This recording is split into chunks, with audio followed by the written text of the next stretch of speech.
우리 집 앞길을 막았으니 책임을 져야지. 순간 패백실의 공기가 멎었다. 미선의 발끝이 이설의 배를 향해 날아올랐다. 토요일 오후 늦가을의 햇살이 호텔 유리창 사이로 번들거렸다. 로비에는 하얀 국화향이 은은하게 퍼졌고 웃음과 셔터 소리가 뒤섞여 있었다. 하지만 그 화사한 공기 속에서 나는 낯선 서늘함을 느꼈다. 오늘은 딸 이설의 패백날이었다. 임신 7개월, 아직 아기 태명도 부르지 못한 채 결혼식을 서둘렀다. 시댁 어른들의 요구였다. 남들 눈이 있으니까 예식은 꼭 올려야죠. 그 말이 전부였다. 패백실 문이 열리자 붉은 비단이 한가득 깔렸다. 패백상 위엔 대추와 밤이 가지런히 놓였고 예식장의 안내 직원이 밝은 목소리로 인사했다. 그러나 그 웃음 뒤편 시어머니 강미선의 눈빛은 싸늘했다. 그녀는 고급 한복 자락을 정리하며 거울을 한번 훑어보더니 딸을 위아래로 훑쳤다. 임신 중이면 조심 좀 하지 그랬어요? 예식장 계단 내려올 때 다들 보기에 참. 그녀의 말끝은 껄끄럽게 끊겼다. 나는 그 자리에서 억지로 미소를 지었다. 딸이 많이 긴장했나 봅니다. 그래도 잘 맞춰서 다행이죠. 글쎄요. 강미선은 짧게 코웃음을 쳤다. 우리 집안일에 짐되는 일만 없으면 좋겠어요. 그때까지도 나는 참을 수 있었다. 사회생활을 오래 하며 별별 사람을 다 겪었다. 그러나 내 딸의 얼굴이 창백하게 질린 순간 마음속에서 무언가 금이 가는 소리가 났다. 우리 집 앞길을 막았으니 책임이나 져야지. 순간 패백실의 공기가 멎었다. 미선의 발끝이 이설의 배를 향해 날아올랐다. 퍽! 붉은 비단 치맛자락이 허공에 떴다. 사람들의 비명이 뒤섞였고 패백상 위의 대추가 바닥에 굴러다녔다. 나는 뒤늦게 몸을 던져 딸을 붙잡았다. 이설은 배를 감싸주며 바닥에 웅크렸다.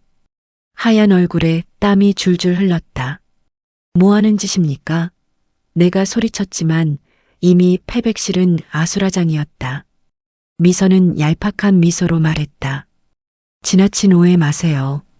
실수였어요. 요즘 젊은 사람들 다들 예민하네. 병원 응급실로 딸을 옮기는 동안 나는 아무 말도 하지 않았다. 구급차 안의 사이렌 소리만 귓속을 찔렀다. 의사는 아이는 무사합니다. 라고 했다. 그러나 나는 그 말을 믿지 못했다. 아이가 무사하다는 말이 이 모든 상처가 사라진다는 뜻은 아니니까. 하얀 복도 끝에 서서 나는 눈을 감았다. 오래전 내 이름이 남이라가 아니라 을지의 장여사라 불리던 시절이 있었다. 그 시절 나는 냉정했다. 계약서 한 줄, 수치 하나로 사람의 운명을 바꿀 줄 아는 여자였다. 하지만 남편이 세상을 떠나고 아이를 키우며 밥을 팔게 되면서 그 이름을 묻었다. 이제는 소박한 식당 주인으로 조용히 살아가려 했다. 그러나 오늘 그 모든 평온이 산산이 깨졌다. 밤이 깊어가도 응급실의 불빛은 꺼지지 않았다. 딸은 진통제에 겨우 잠들었다. 산소 마스크 너머로 희미한 숨결이 들렸다. 나는 그녀의 손을 잡았다. 마치 오래전 어린 시절 열이 오르던 딸의 이마를 닦던 순간처럼. 엄마, 나 괜찮아. 꿈결처럼 들리던 목소리가 귓가에서 사라졌다. 대신 차가운 결심이 스며들었다. 그날 밤 나는 집으로 돌아와 오래된 벽장을 열었다. 빛바랜 한복 사이 먼지가 쌓인 나무 상자가 있었다. 손끝이 떨렸다. 상자를 열자 검은 수첩, 금고, 비밀번호, 그리고 오래된 명함 한 장이 나왔다. 라포르 캐피털 정학수 대표. 그 이름을 보는 순간 잠들어 있던 내 세계가 다시 돌아왔다. 한때 나의 오른팔이었던 사람, 그리고 세상에 나를 다시 불러낼 단 하나의 열쇠였다. 나는 수첩에 첫 장을 폈다. 헤르츠건설 윤석중 강미선. 글씨는 단호했다. 딸의 시댁, 그리고 그들이 세운 제국. 수많은 사람을 짓밟고 도면과 계약서를 훔쳐부를 쌓은 이름들. 내 손끝이 수첩 위를 스쳤다. 오래전 나는 그런 인간들을 상대하며 살아왔다. 하지만 오늘부터는 다르다. 이번엔 내 딸의 삶이 걸려 있다. 새벽 3시 식당 뒷문 밖에서 바람이 불었다. 간판이 덜컹거렸다. 나는 불을 켜지 않은 채 주방으로 걸어가 차를 한 잔 내렸다. 차향이 천천히 번졌다. 손끝에 따뜻함이 돌아오자 마음이 서늘하게 가라앉았다. 이건 단순한 복수가 아니다. 교정이다. 오만의 대가를 가르치는 수업이다. 벽에 걸린 시계가 새벽 4시를 가리켰다. 나는 조용히 수첩을 덮었다. 그 위에 딸의 초음파 사진을 올려두고 속으로 되뇌었다. 평범한 식당 주인 남이라는 오늘로 죽는다. 이제 을지의 장여사가 선다. 그 순간 바깥 창문에 스치는 바람이 마치 신호처럼 느껴졌다. 세상은 여전히 어둡지만 어둠 속에서만 피어나는 정의가 있다. 그날 밤 나는 처음으로 피 한 방울 없이 사람을 무너뜨리는 복수를 꿈꾸었다. 그리고 그 복수의 첫 장은 지금 막 열렸다.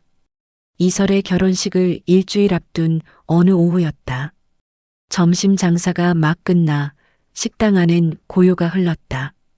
김이 남은 국솥을 덮고 나는 물걸레를 들고 바닥을 훑고 있었다. 그때 문 위의 종소리가 짧게 울렸다. 딸의 시어머니 강미선이었다. 회색 밍크 코트에 손에는 명품 가방. 머리끝부터 발끝까지 도심의 부유함이 흘러내렸다. 식당의 허름한 간판 아래 서 있는 그 모습은 이상하게 이질적이었다. 여기가 이설이 어머니 하시는 곳이에요? 그녀는 마치 구경이라도 하듯 천천히 안으로 들어왔다. 나는 미소를 지으며 맞았다. 아, 어머님. 먼 길 오셨네요. 아직 치우질 못해서 좀 어수선하죠. 괜찮아요. 그녀는 눈썹을 살짝 치켜 올렸다. 아니, 괜찮진 않네요. 생각보다 훨씬 소박하네요. 그녀의 시선이 주방을 훑었다. 벽에 걸린 낡은 국자, 손때 묻은 냄비, 바닥에 기름 얼룩까지. 요즘은 이런 데서 식당 하기도 쉽지 않죠? 위치도 애매하고 인테리어도 좀. 말끝이 날카롭게 비껴나왔다. 나는 웃으며 대꾸했다. 뭐, 단골이 많아서요. 겉모습보단 맛으로 기억되는 집이 되면 좋겠죠. 그녀는 의자를 빼고 앉더니 가방에서 손거울을 꺼내며 말했다. 그래도 민호는 괜찮은 아이를 만난 거죠. 이설 양이 참 착하더라고요. 우리 집안 사람들 눈에는 조금 다른 세상 사람이지만. 다른 세상이라니요? 아, 나쁜 뜻은 아니에요. 그녀는 입꼬리를 올렸다. 그냥 환경이 다르니까요. 우리 쪽 사람들은 해외 유학, 아버지는 기업인, 어머니는 이런 식당 하시는 분. 그녀는 일부러 말을 끊었다. 그리고 의자 옆에 놓인 그릇 하나를 집어들었다. 이거 손님 쓰시는 그릇이에요? 네. 우리 집 개밥 못하네요. 순간 내 손끝이 멈췄다. 그녀는 그 말을 던지며 내 표정을 관찰했다. 놀라지도 화내지도 않자 잠시 실망한 듯 했다. 나는 대신 미소를 지었다. 그릇이야 오래되면 바꾸면 되죠. 사람은 오래될수록 깊어지는 게 좋지만요. 그녀는 피식 웃었다. 그런 말 참 시골스럽네요. 아, 맞다. 벌교 쪽이라고 들었죠? 미역국에 고추기름 넣는 지방 풍습 있는데. 네. 벌교에서 오래 살았어요. 그래요? 거긴 아직도 논밭 있나요? 그녀의 말투엔 시골이라는 단어가 곧 처남이라는 뜻으로 변환돼 있었다. 나는 그때 처음으로 깨달았다. 이 사람은 단순히 나를 무시하는 게 아니라 내 딸의 존재 자체를 부정하고 있었다. 그녀의 눈엔 신분이 있었다. 부자인 자신, 그리고 그 밑에서 운 좋게 사돈이 된 나 같은 인간. 딸이 결혼 준비로 많이 긴장했을 거예요. 내가 말했다. 글쎄요. 긴장이라기보단 설레겠죠.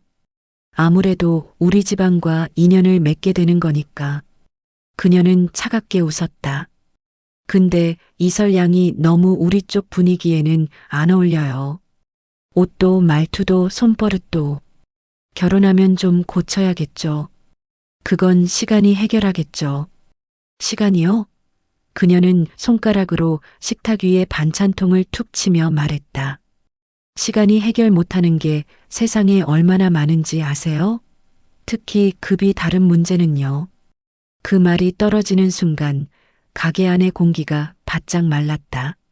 나도 모르게 손에 쥔 행주를 꼭 쥐었다. 물이 떨어져 바닥을 적셨다. 그만하시죠. 오늘은 식사하시러 오신 게 아니니까. 아니에요. 인사차 왔다니까요. 그녀는 자리에서 일어나며 마지막 일격을 남겼다. 솔직히요, 이설 양은 행운이에요. 우리 집 같은 데 들어오기 쉽지 않거든요. 어머니께서도 감사하게 생각하셔야죠. 그녀는 고개를 살짝 숙여 인사하더니 하이힐을 또각거리며 나갔다. 문이 닫히는 소리가 유난히 크게 울렸다.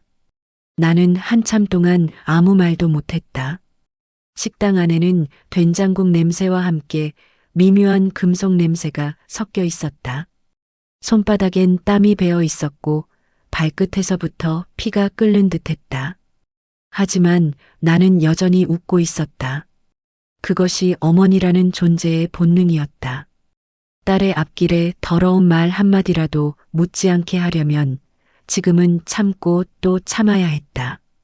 그날 밤 이설이 전화를 걸어왔다. 엄마, 시어머니가 낮에 식당 갔다고 하시던데 혹시 불편하게 하셨어요? 아니야.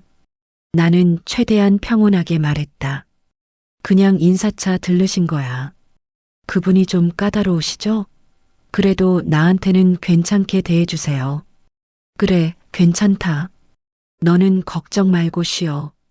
전화를 끊자마자 나는 의자에 몸을 기댔다. 천장에서 떨어지는 형광등 불빛이 눈을 찔렀다. 손등엔 아직도 그녀의 말이 남긴 상처가 따갑게 느껴졌다. 나는 천천히 숨을 내쉬었다. 괜찮다는 말이 이렇게 쓰라릴 줄 몰랐다. 그날 이후로 나는 매일같이 식당 문을 닫으며 한 가지 기도를 했다. 부디 딸의 앞에 더 이상 모욕이 없게 해달라. 하지만 그 기도는 오래가지 못했다. 패백날 강미선은 그 약속을 스스로 짓밟았다. 그 발길질이 내 인내의 끝을 밀어 떨어뜨렸다. 그리고 그날 밤 나는 다시 그 상자를 꺼내 들었다. 그녀의 말과 웃음, 그 눈빛까지 모든 것이 내 뼈에 새겨졌다. 사람은 절망보다 모욕에 더 오래 상처받는다. 그녀가 내게 남긴 말 한마디 한마디가 칼날이 되어 나의 침묵 속에서 나를 세우고 있었다. 그날 패백에서 그 발끝이 내 모든 참음을 끝냈다. 그때 나는 몰랐다. 그녀가 내 식당에서 내던진 그릇 하나가 곧 자기 집의 천장을 무너뜨릴 돌이 될 줄은. 병원 창밖으로 새벽빛이 옅게 깔렸다. 응급실의 형광등은 아직 눈부셨고 딸의 숨소리는 규칙적으로 들렸지만 내 마음은 소용돌이쳤다. 의사는 아기는 괜찮습니다라고 다시 말했지만 그 말이 위로가 되지 않았다. 내 딸의 얼굴에 드리운 그늘은 단순한 충격이 아니었다. 누군가의 오만과 경멸이 한 사람의 존엄을 발로 찍어 꺾은 폭력이었다. 나는 침대 옆 의자에 주저앉아 손을 맞잡은 채 오래 참아왔던 어떤 것을 꺼내기로 했다. 집에 돌아오자마자 나는 벽장 문을 열었다. 오랜 세월 숨겨두었던 나무 상자가 고요하게 놓여 있었다. 손잡이를 돌리니 먼지 냄새와 함께 낡은 서류 뭉치 몇 개, 검은 가죽 수첩 하나, 그리고 주름진 명함 하나가 나왔다. 명함 위엔 라포르 캐피털 정학수라고 깨알 같은 글씨가 찍혀 있었다. 내 눈가가 뜨거워졌다. 그 이름은 내 과거의 일부였고 내가 한때 아주 다른 삶을 살았음을 증명하는 증표였다. 수첩을 펼치니 오래전 적어둔 메모들이 나왔다. 회사 이름, 계좌번호 일부, 그리고 몇몇 사람들의 이름에 동그라미가 쳐져 있었다. 손가락이 떨렸지만 나는 차분히 하나씩 읽어나갔다. 헤르츠 건설 담보부 채권 해외 기술 파트너. 페이지 사이사이에는 작은 표시들이 있었다. 위임장, 원천기술, 백지 위임장. 머릿속에서 조각들이 맞춰지기 시작했다. 딸을 발로 찬 그 집안, 그들이 자랑하던 명예와 기술이라는 껍데기 뒤에 무엇이 숨어 있는지 나는 이미 오래전에 일부를 알고 있었던 것이다. 나는 수첩 끝에 적혀 있던 낡은 번호를 눌렀다. 몇 번의 신호음 끝에 낮고 익숙한 목소리가 들렸다. 회장님, 이런 시간에 무슨 일이십니까? 정학수였다. 그의 목소리는 여전히 잔잔했지만 그 안에는 알 수 없는 긴장감이 섞여 있었다. 내가 간단히 상황을 전했다. 패백에서의 일달의 부상, 그리고 내 안에서 타오르는 결심. 통화 내내 그는 잠시 말이 없었다. 그 침묵이 좋지 않다는 것을 나는 알고 있었다. 만나자. 그렇게만 말하고 그는 전화를 끊었다. 그날 저녁 나는 식당 뒤편 작은 방에 불을 켜고 오래된 서류를 탁자 위에 펼쳤다. 정학수가 오기 전까지 나는 가능한 모든 정보를 다시 점검했다. 헤르츠 건설 관련 기사는 이미 몇 해 전부터 수상한 흐름이 있었다. 해외 파트너와의 계약 문구, 담보 설정의 미묘한 틈, 그리고 자주 바뀌는 계열사 명칭들. 누군가가 의도적으로 복잡하게 설계해 외부의 감시를 피하려 했다는 흔적이 곳곳에 남아 있었다. 문득 창밖으로 어스름한 불빛이 비쳤다. 정학수는 정시에 맞춰 들어왔다. 회색 정장 차림의 남자가 작은 식탁에 앉자 나는 곧장 서류를 밀어보였다. 그의 눈빛은 내가 기억하던 것보다 더 냉정했다. 회장님이 왜 지금 이 일을 꺼내셨습니까? 그는 낮게 물었다. 내 딸을 짓밟았다. 나는 가슴에 맺힌 말을 꺼냈다. 그 발끝은 단순한 모욕이 아니다. 그들은 사람을 깔아뭉개면서 권력을 유지해 왔어. 이대로 두면 다른 누군가가 또 당할 거야. 정학수는 서류를 훑었다. 그리고 조용히 말했다. 헤르츠를 무너뜨리는 건 쉽지 않습니다. 돈줄을 끊는 방법, 거래선을 흔드는 방법, 공개될 정보의 타이밍 다 계산이 필요합니다. 하지만 이유가 정당하다면 방법은 있습니다. 나는 숨을 고르며 물었다. 방법은? 그는 한 장의 서류를 꺼내 탁자 위에 놓았다. 우선 그들의 외부 파트너와 주요 거래처의 오너 리스크를 연결시킬 증거를 만들어야 합니다. 그리고 담보부 채권 몇 건을 확보해 상환 요구를 걸면 교차 디폴트가 발동될 수 있습니다. 시장이 한순간에 돌아섭니다. 말은 차갑고 계산적이었지만 내 심장은 뜨거워졌다. 복수는 감정의 폭발이 아니라 정밀한 설계라는 것을 오래전에 나는 알았다. 정학수의 눈빛이 내게로 돌아왔다. 당신이 원하는 건 파괴가 아니라 정의입니까? 아니면 단순한 응징입니까? 그는 물었다. 나는 딱 잘라 대답했다. 정의. 그리고 딸이 다시는 그런 눈물을 흘리지 않게 만드는 것. 정학수는 잠시 생각하더니 고개를 끄덕였다. 그럼 시작합시다. 다만 한 가지 위험을 알아두십시오. 이 길은 법의 테두리 안에서 싸우는 전쟁입니다.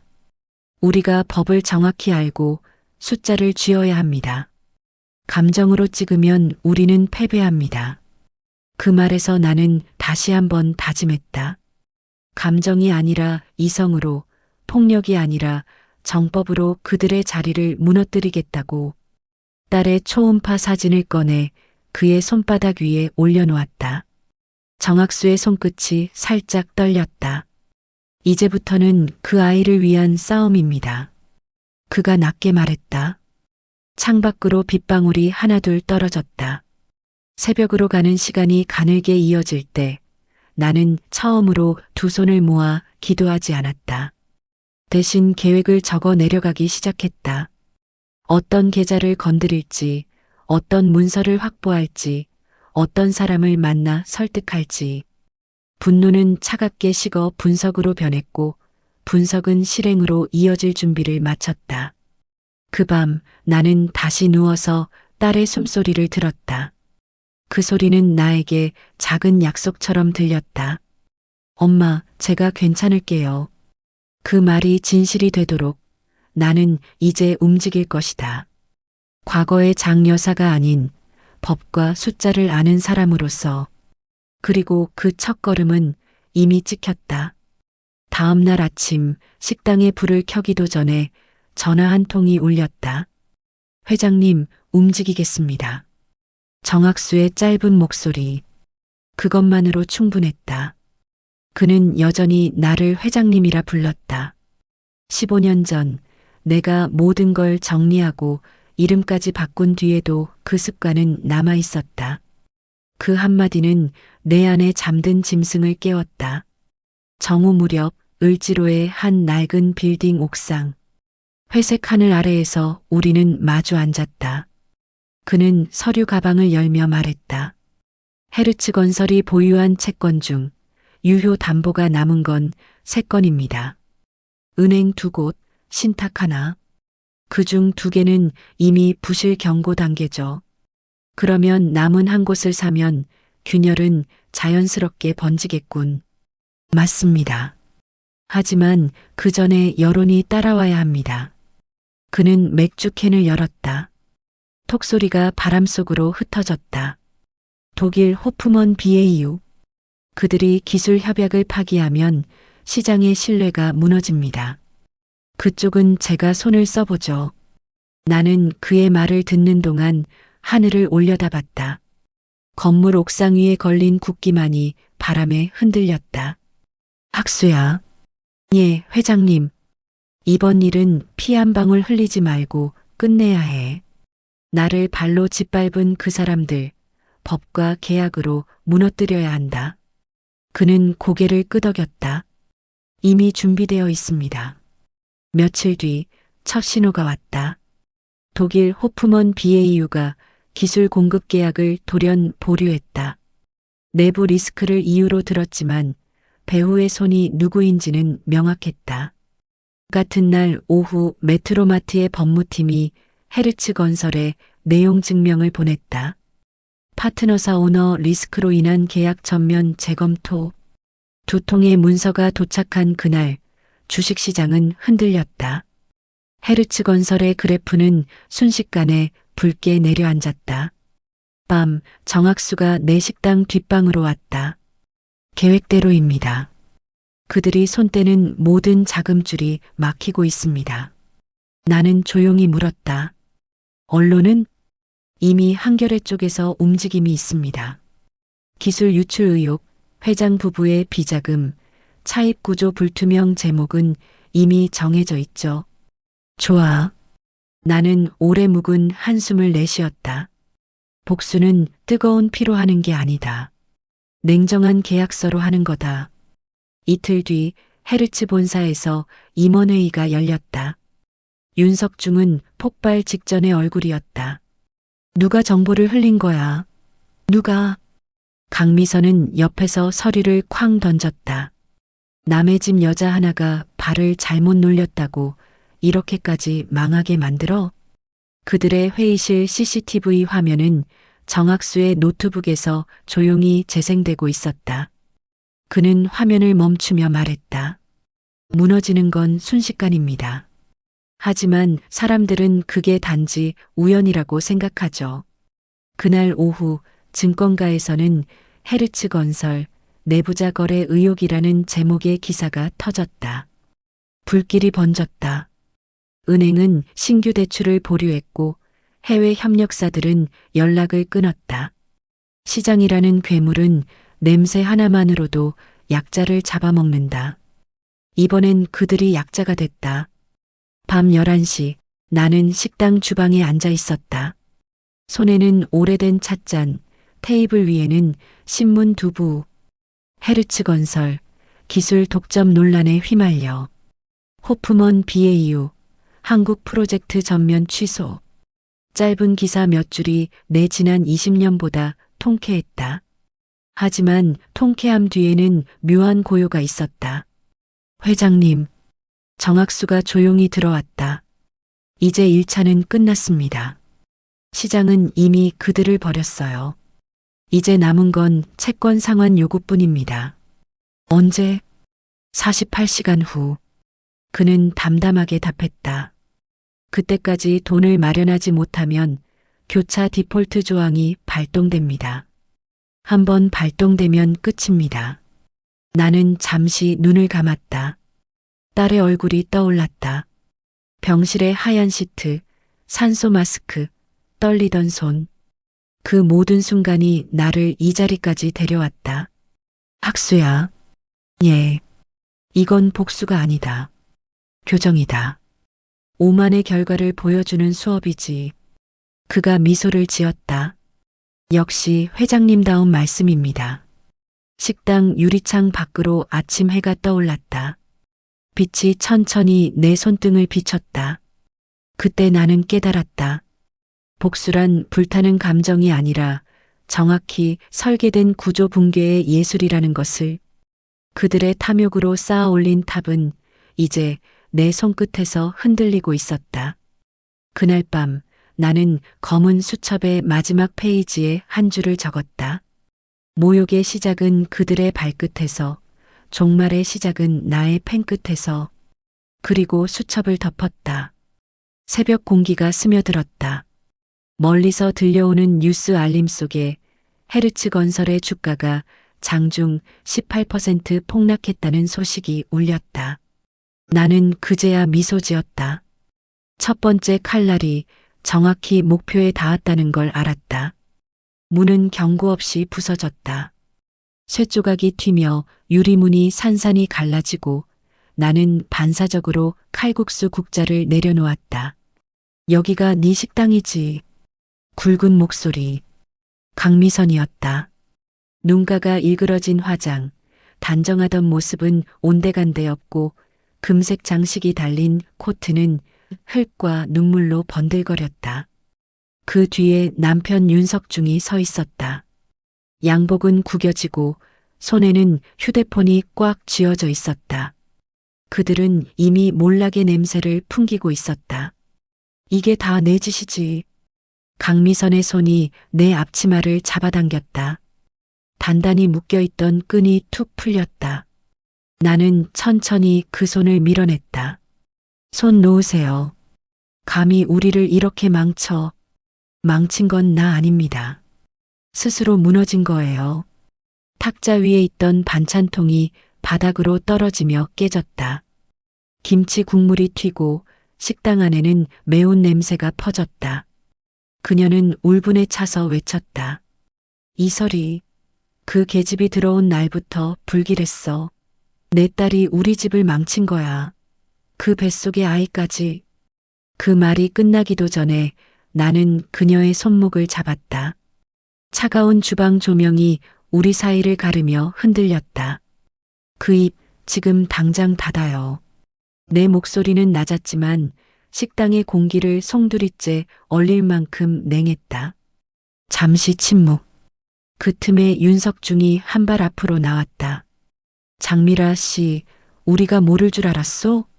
부실 채권, 기술 계약, 언론까지 전부 당신 손이지? 손이 아니라 증거입니다. 증거? 그가 씩 웃었다. 좋아요. 그럼 그 증거 덕분에 당신 가게도 끝이야. 내일이면 세무서에서 나올 거요. 신고 다 들어갔어.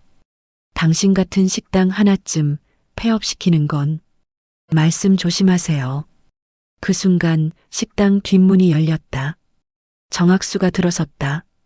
검은 코트를 입은 채 조용히 상황을 살폈다. 장 여사님께 무례하지 마십시오. 그의 목소리는 낮았지만 칼날 같았다. 윤석중의 얼굴이 순식간에 굳었다. 장 여사? 정학수는 그를 똑바로 바라보았다. 을지산업의 장 여사님을 몰라보시겠습니까? 순간 공기가 멈췄다. 윤석중의 입술이 파르르 떨렸다. 그는 고개를 돌려 나를 똑바로 보았다. 그 눈 속에는 공포와 불신이 뒤섞여 있었다. 설마 당신이. 나는 천천히 앞치마를 벗어 의자에 접어 올렸다. 그 모든 행동이 하나의 의식 같았다. 그래요. 그 설마 말입니다. 정학수가 테이블 위에 봉투 하나를 올려놨다.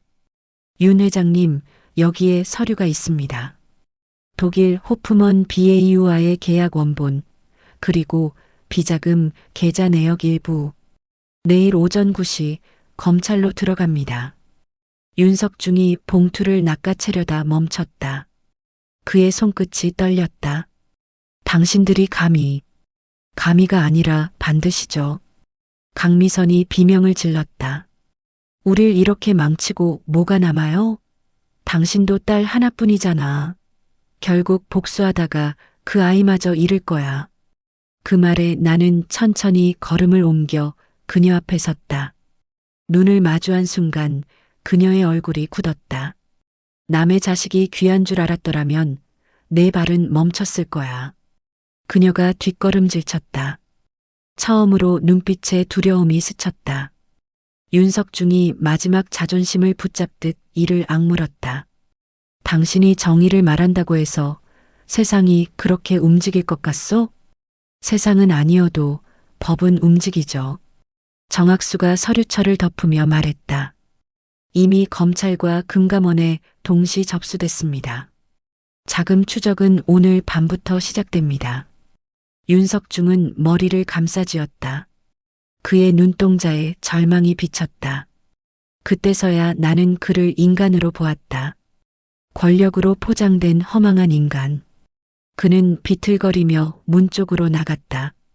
강미선이 그 뒤를 따르려다 마지막으로 나를 노려봤다. 당신 천벌 받을 거야. 그건 신이 판단하겠죠. 인간이 아니라. 문이 닫히자 식당 안엔 다시 정적이 깔렸다. 깨진 유리 조각 위로 불빛이 비쳤다. 정학수가 부드럽게 물었다. 괜찮으십니까? 나는 천천히 숨을 내쉬었다. 괜찮아요. 오히려 이제야 살아있는 것 같네요. 잠시 후 그는 내 앞에 서류 한 장을 내밀었다. 이제 남은 건 사위분입니다. 도연이요? 그가 선택해야 합니다. 아버지의 아들로 살 건지 아이의 아버지로 설 건지. 나는 고개를 끄덕였다. 그 아이는 정의를 배워야 해요. 피로가 아니라 선택으로.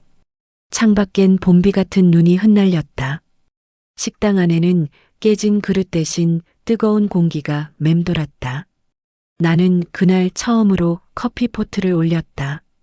끓어오르는 소리 속에서 내 안의 분노는 점점 다른 형태로 식어갔다. 정학수가 조용히 말했다. 이제 시작입니다. 복수의 절정은 감정이 아니라 결과로 보여주는 겁니다. 나는 고개를 들었다. 그래요. 끝까지 냉정하게 가요. 내 딸의 눈물값은 숫자로 갚을 겁니다. 밖에서는 누군가의 차가 급히 멈추는 소리가 났다. 그 순간 나는 알았다. 이 싸움은 단지 복수가 아니라 한 인간의 존엄을 되찾는 전쟁이라는 것을. 식당의 시계가 새벽 1시를 가리켰다. 나는 깨진 유리 조각 하나를 들어 올려 쓰레기통에 넣었다. 그 조각에 비친 내 얼굴은 낯설 만큼 단단했다. 그리고 그때 정학수가 남긴 마지막 한마디가 오래 남았다. 이제 사람들은 장 여사님이 돌아왔다는 걸 알게 될 겁니다. 밤새 비가 내렸다. 식당 창문을 두드리던 빗소리가 마치 심장 박동처럼 일정했다. 그날 밤 나는 사위를 불렀다. 윤도현. 눈밑이 퀭했고 입술은 바싹 말라 있었다. 그의 손등엔 자잘한 상처가 여러 개 있었다. 앉아. 그는 말없이 의자에 앉았다. 나는 따뜻한 물 한 잔을 내밀었다. 그러나 그는 손을 떨며 그 잔을 받지 못했다. 아버지 회사가 무너지고 있어요. 그의 목소리는 젖은 천처럼 구겨졌다. 은행이 대출 회수 들어갔어요. 거래처들도 다 손절했습니다. 이건 우연이 아니에요. 누군가 치밀하게 움직이고 있어요. 나는 고개를 들었다. 그게 우연 같아? 혹시 장모님입니까? 그가 내 얼굴을 올려다보았다. 눈빛 속엔 분노도 두려움도 마지막 기대도 뒤섞여 있었다. 나는 대답 대신 한마디만 했다. 너는 지금 내 아버지의 아들이냐? 내 아이의 아버지냐? 순간 공기가 멈췄다. 그는 고개를 숙였다. 이마가 떨렸다. 전 아직 모르겠어요. 그럼 알려줄게. 나는 서랍에서 서류철을 꺼냈다. 흑색 표지에 금색으로 헤르츠 건설 내부 문건이라 적힌 파일. 그 안에는 20해 전의 계약서 사본이 있었다. 나는 조용히 말했다. 내 아버지는 20년 전 기술을 훔쳤다. 원천기술 개발자 차경민을 해외로 내쫓고 그 특허를 자신 이름으로 등록했지. 그걸 담보로 회사를 세우고 지금의 재벌가를 만들었어. 도연은 얼굴이 하얗게 질렸다. 그게 사실이라면 우리 가족은 사람이 죄를 지으면 대가를 치러야 해. 그게 법이고 정의야. 하지만 내가 택할 수 있는 건 있어. 아버지의 죄를 숨길지 아니면 바로잡을지. 정학수가 문을 열고 들어왔다. 회장님, 들어오게. 그는 도연 앞에 서류 봉투를 내려놨다. 여기에 차경민 박사의 기술 계약서 원본 사본이 있습니다. 위조 흔적도 명확합니다. 문제는 원본이에요. 윤석중 회장 서재 금고 안에 있습니다. 정학수의 목소리는 차분했다. 그 원본만 확보되면 모든 게 끝납니다. 나는 도연을 바라보았다. 너라면 할 수 있겠지. 그는 숨을 삼켰다. 그걸 훔치라는 겁니까? 진실을 되돌려 놓으라는 거다. 내가 말했다. 내가 그걸 꺼내오면 그건 복수가 아니라 교정이 된다. 잘못된 시간을 바로잡는 일이지. 그는 고개를 떨군 채 두 손으로 얼굴을 감쌌다. 아버지가 평생 쌓아온 걸 무너뜨리면 우린 다 끝이에요. 끝나야 시작이 오지. 내 아이가 내 아버지처럼 살게 하고 싶으면 지금 당장 아무것도 하지 마. 그 말에 그의 어깨가 크게 흔들렸다. 잠시 침묵이 흘렀다. 그는 천천히 일어섰다. 눈가에 결심이 맺혔다. 내일 가져오겠습니다. 다음 날 새벽 5시 휴대폰이 진동했다. 도연이었다. 장모님, 아버지가 눈치챘어요. 하지만 괜찮습니다. 제가 처리했습니다. 그의 목소리는 떨렸지만 단단했다. 서재 금고에서 꺼냈습니다. 곧 찾아뵙겠습니다. 오전 8시 그는 식당 문을 열고 들어왔다. 한쪽 뺨이 퉁퉁 부어 있었다. 손목엔 피가 말라붙어 있었고 셔츠 단추가 2개나 떨어져 있었다. 하지만 그의 손엔 낡은 봉투 하나가 쥐어져 있었다. 여기 있습니다. 그는 봉투를 내밀며 말했다.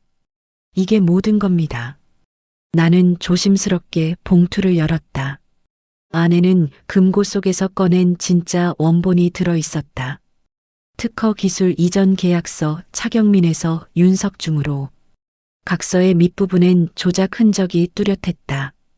글씨의 잉크톤이 달랐고 인감 도장이 겹쳐 찍혀 있었다. 정학수가 확대경으로 문서를 비추며 말했다. 이건 확실한 위조입니다. 이 정도면 특허법 위반, 배임, 횡령까지 적용 가능합니다. 도연은 주먹을 꽉 쥐었다. 그날 밤 아버지가 저를 보며 말했습니다. 넌 내 피다. 그래서 대답했습니다. 그 피를 끊어내겠습니다. 그의 목소리는 낮지만 단호했다. 나는 그의 손을 잡았다. 너는 이제 내 아이의 아버지야. 그것이면 충분해. 그날 밤 정학수가 마지막 보고를 했다. 검찰 쪽에서 내부 문건을 접수했습니다. 언론은 이미 냄새를 맡고 있죠. 내일 아침이면 기사화될 겁니다. 나는 창문 너머로 비 내리는 거리를 바라봤다. 불빛이 번지며 무릉덩이에 길게 늘어졌다. 학수야. 예, 회장님. 이제부터는 우리가 움직이는 게 아니라 법이 움직이게 해. 그가 고개를 숙였다. 알겠습니다. 식당의 조명이 꺼졌다. 나는 홀에 홀로 앉아 차가운 찻잔을 들었다. 입술에 닿은 찬물은 미지근했지만 그 안엔 끝이 보이지 않는 여운이 있었다. 딸의 복수는 이제 완성 직전이었다. 그러나 그보다 더 큰 것은 있었다. 한 세대의 부정과 오만을 바로잡는 일. 테이블 위 수첩에 짧게 적었다. 진실은 언제나 늦게 도착하지만 결코 방향을 잃지 않는다. 그리고 눈을 감았다. 멀리서 빗소리 사이로 들리는 경찰차의 사이렌. 그 소리는 마치 신호 같았다. 모든 퍼즐이 마침내 제자리를 찾기 시작한 순간이었다. 새벽 5시 서울 동쪽 끝. 비가 그치고 나서야 하늘이 푸르스름하게 열렸다. 그날 나는 평소보다 일찍 눈을 떴다. 식당 불을 켜지도 못한 채 주방 의자에 앉아 있었다. 테이블 위엔 전날 도연이 건넨 봉투가 놓여 있었다. 그 속에 계약서 사본, 위조 흔적, 비자금 흐름표 모든 증거가 거기 있었다. 이제 남은 건 단 한 걸음, 진짜 심판이었다. 오늘 갑니다. 정학수가 전화기 너머로 말했다. 차경민 박사가 사는 곳 확인했습니다. 노원구 재개발 구역 근처 오래된 아파트입니다. 거기서부터 다시 시작하자. 나는 조용히 말했다. 오전 10시 빗방울이 막 그친 골목길. 삼흥 아파트 3동 낡은 현관문 앞에서 도연이 떨리는 손으로 초인종을 눌렀다. 누구십니까? 안에서 쉰 목소리가 들렸다. 저 윤도연입니다. 잠시 정적이 흐르고 문이 천천히 열렸다. 그곳은 세월이 멈춘 듯한 공간이었다. 벽지는 바랬고 창문 틈새로 찬 바람이 새어 들어왔다. 책상 위에는 반쯤 다른 설계도와 오래된 커피잔 하나가 있었다. 그 앞에 허리 굽은 노인이 앉아 있었다. 차경민 박사님, 내가 먼저 인사했다. 그는 눈을 가늘게 뜨더니 도연을 바라봤다. 윤석중의 아들인가? 도연은 대답하지 못했다. 대신 무릎을 꿇었다. 죄송합니다. 저희 가족이 빼앗았습니다. 기술도 인생도 이름도. 그 말과 함께 그의 이마가 바닥에 닿았다. 탁! 묵직한 소리 하나가 방 안에 울렸다. 박사는 한동안 아무 말도 하지 않았다. 창밖에서 고양이 울음소리 하나가 스쳤고 그제야 그가 입을 열었다. 20년 동안 내 이름은 아무 데에도 없었지. 내가 만든 기술이 내 손을 떠나 내 인생을 삼켜버렸어. 그의 손이 떨렸다. 그런데 이제 와서 돌려받으면 뭐가 달라지나? 나는 조용히 봉투를 꺼내 그의 앞에 놓았다. 달라집니다. 이건 복수가 아니라 복원의 시작이에요. 그는 봉투를 열었다. 안에 든 원본 계약서를 보고 잠시 말을 잃었다. 도장 부분에 잉크가 겹쳐 찍혀 있었다. 그는 손끝으로 그 선을 따라가며 중얼거렸다. 이걸 어떻게 구했소? 도연이가 직접 가져왔습니다. 그가 고개를 들어 도연을 봤다. 그 아이가 그랬단 말이오? 네. 아버지를 배신한 게 아니라 잘못된 역사를 바로잡은 겁니다. 도연은 고개를 숙인 채 말했다. 저는 제 아이가 할아버지의 죄로 또 다른 사람의 눈물을 보게 하고 싶지 않습니다.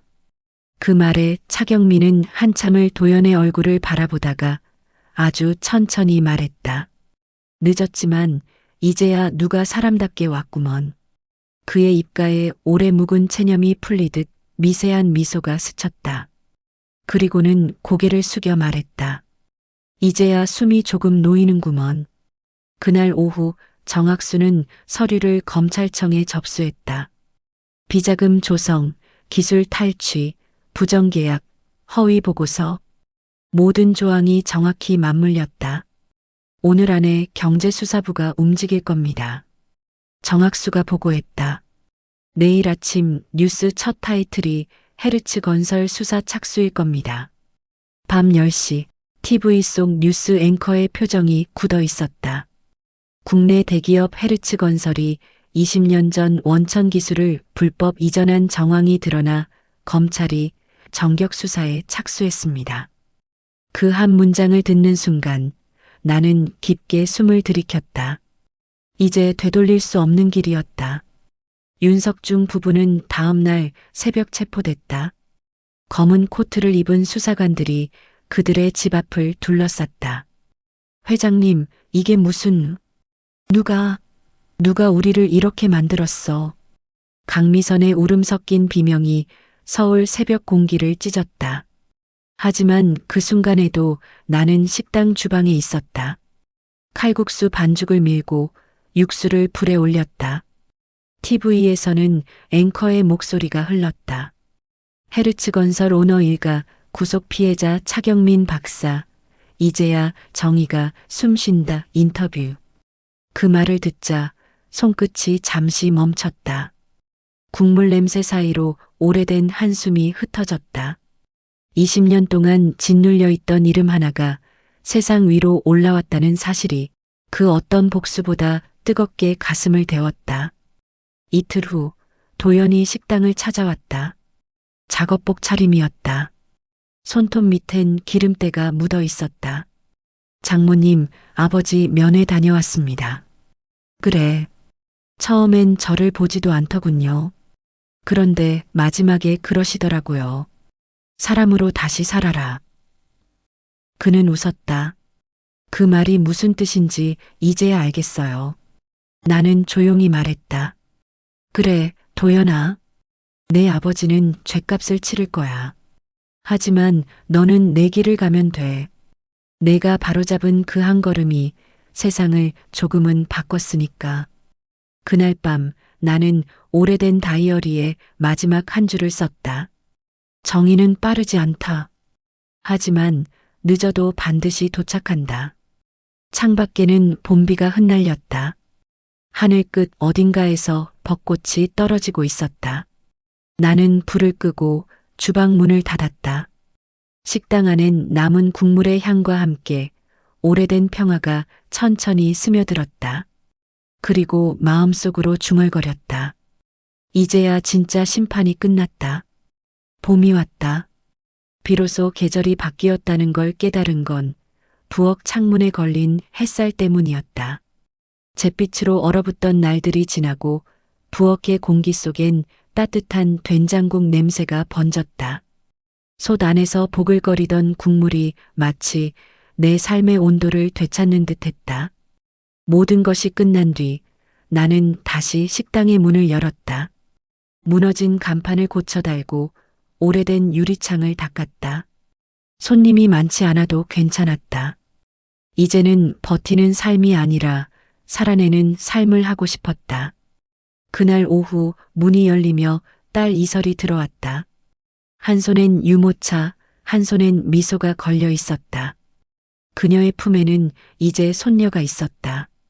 작은 손이 공중을 휘저으며 허공을 잡는 모습에 나는 잠시 아무 말도 하지 못했다. 엄마, 끓고 있죠? 그 냄새 진짜 그리웠어요. 너 이제 매운 냄새도 괜찮아? 응. 의사도 완치라고 했어요. 그 말에 나는 그제야 웃었다. 이설이 식탁에 앉자 그녀의 눈에 어렴풋이 지난 시간이 비쳤다. 그날 엄마가 울지 않은 이유가 이제야 알겠어요. 세상에 울지 않는 사람이 아니라 울 자격을 스스로 만드는 사람이 있다는 걸. 나는 국자로 된장을 한 번 더 풀며 말했다. 이제 울어도 돼. 그건 슬픔이 아니라 끝의 신호니까. 식사가 끝나갈 무렵 이설이 핸드폰을 내밀었다. 화면에는 공장에서 찍은 사진이 있었다. 작업복을 입은 윤도현이 기계 옆에서 웃고 있었다. 사진 아래에는 짧은 글이 적혀 있었다. 사람으로 다시 해보겠습니다. 나는 그 문장을 몇 번이고 읽었다. 사람으로. 그 말이 이토록 무겁고 단단하게 느껴진 적이 있었던가. 그의 손은 이제 펜 대신 공구를 잡고 있었고 책상 대신 현장의 땀 속에 있었다. 그의 삶이 단죄의 끝이 아니라 속죄의 시작으로 이어진다는 사실이 나는 이상하리만큼 안도됐다. 이설이 조심스럽게 물었다. 엄마 그 사람들 후회할까요? 나는 잠시 생각하다가 대답했다. 후회하지는 않겠지. 대신 잃었다는 걸 매일 느끼겠지. 돈도 명예도 결국 인간의 온기를 대신할 수 없으니까. 그 말에 이설이 고개를 끄덕였다. 도연 오빠가 그러더라고요. 아버지는 감옥에 있지만 그 안에서 처음으로 잠을 잔 것 같대요. 나는 눈을 감았다. 죄의 무게보다 인정의 용기가 더 큰 법이야. 그걸 아는 사람은 다시는 같은 죄를 짓지 않아. 밤이 깊어갈 무렵 식당 불을 모두 끄고 홀 한가운데 앉았다. 창밖으로는 봄비가 살짝 내리고 있었다. 조용한 부엌 한켠에서 끓이던 된장국의 냄새가 여전히 남아 있었다. 모든 게 처음으로 돌아간 듯 고요했다. 나는 조용히 수첩을 꺼냈다. 한때 복수의 설계도였던 그 검은 수첩. 이제는 기록장으로 바뀌어 있었다.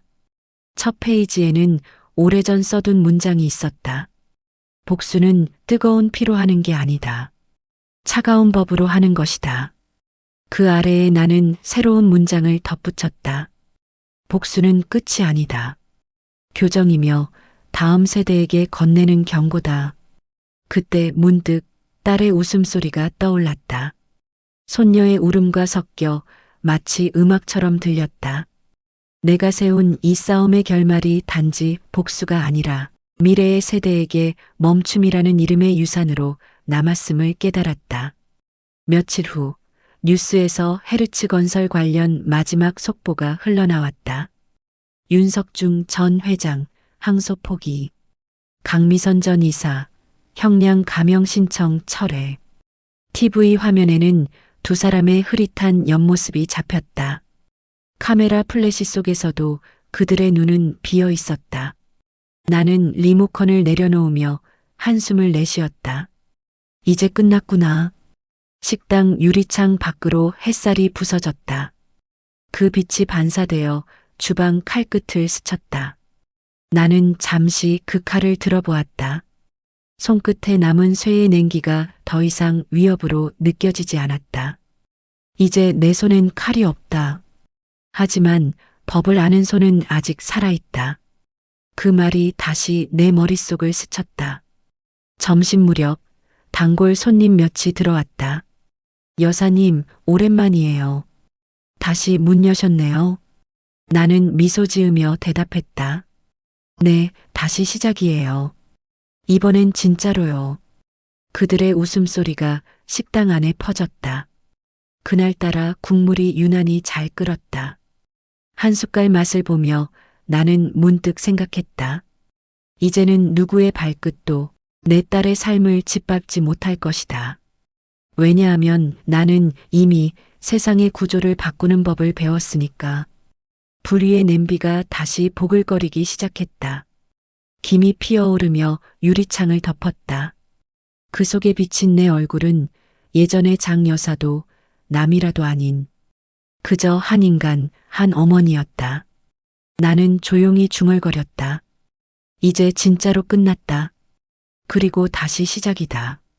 창문방, 봄 햇살이 부엌 안으로 스며들었다. 그 빗속에서 된장국의 냄새가 천천히 퍼졌다. 세상은 여전히 냉정했지만 오늘만큼은 따뜻했다.